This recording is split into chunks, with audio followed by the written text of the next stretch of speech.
Friends, स्वागत है आपका हमारे यूट्यूब चैनल पे।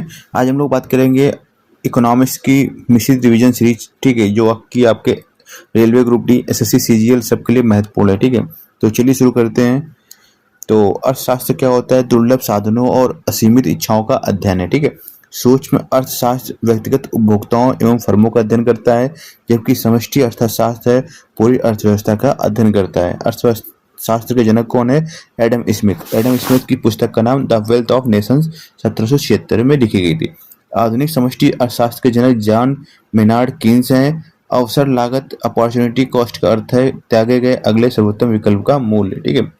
मांग और मूल्य में व्युत्क्रमानुपाती संबंध होता है, पूर्ति और मूल्य में समानुपाती संबंध होता है, ये चीज समझिएगा।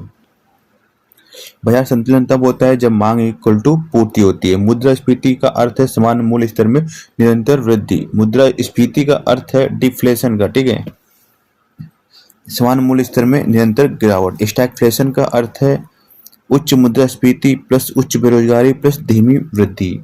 अति मुद्रास्फीति का अर्थ है अत्यधिक उच्च मुद्रास्फीति, ठीक है। सीपीआई खुदरा मूल्य सूचकांक है, डब्ल्यूपीआई थोक मूल्य सूचकांक है। जीडीपी किसी देश की सीमाओं के भीतर उत्पादित अंतिम वस्तुओं और सेवाओं का मूल्य है। जीएनपी क्या होता है? जीडीपी प्लस विदेशों से शुद्ध कारक आय।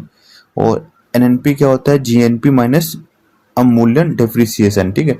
राष्ट्रीय आय का मापन कारक लागत पर किया जाता है। और नाम मात्र जीडीपी वर्तमान कीमतों पर गणना की जाती है और वास्तविक जीडीपी रियल जीडीपी है स्थिर कीमतों पर गणना की जाती है। प्रति व्यक्ति आय बराबर राष्ट्रीय आय भागे जनसंख्या। आधार वर्ष का उपयोग मूल सूचकांकों की तुलना के लिए किया जाता है। हरित जीडीपी में पर्यावरण लागत को शामिल किया जाता है। राजकोषीय नीति सरकार द्वारा बनाई जाती है। मौद्रिक नीति भारतीय रिजर्व बैंक द्वारा बनाई जाती है। रेपो दर वह दर है जिस पर आरबीआई वाणिज्यिक बैंकों को ऋण देता है। रिवर्स रेपो दर वह दर है जिस पर आरबीआई बैंकों से ऋण उधार लेता है। सीआरआर नगद आरक्षित अनुपात है जिसे बैंक आरबीआई के पास रखते हैं। एसएलआर संवैधानिक तरलता अनुपात जिसे बैंक तरल संपत्तियों के रूप में रखते हैं, ठीक है। बैंक दर आरबीआई की दीर्घकालिक ऋण दर है। खुला बाजार परिचालन में सरकारी प्रतिभूतियों की खरीद बिक्री शामिल है। एमएसएफ मार्जिनल स्टैंडिंग फैसिलिटी बैंकों के लिए आपातकालीन उधार सुविधाएं हैं। मुद्रा बाजार अल्पकालीन धन से संबंधित होता है। पूंजी बाजार दीर्घकालिक धन से संबंधित होता है। प्रत्यक्ष कर को किसी अन्य व्यक्ति पर स्थानांतरित नहीं किया जा सकता। अप्रत्यक्ष कर की उपभोक्ता पर स्थानांतरित किया जा सकता है। जीएसटी एक अप्रत्यक्ष कर है। बजट घाटा तब होता है जब वह आय से अधिक हो जाता है। जीडीपी अर्थव्यवस्था का आकार। मुद्रास्फीति कीमतों में वृद्धि।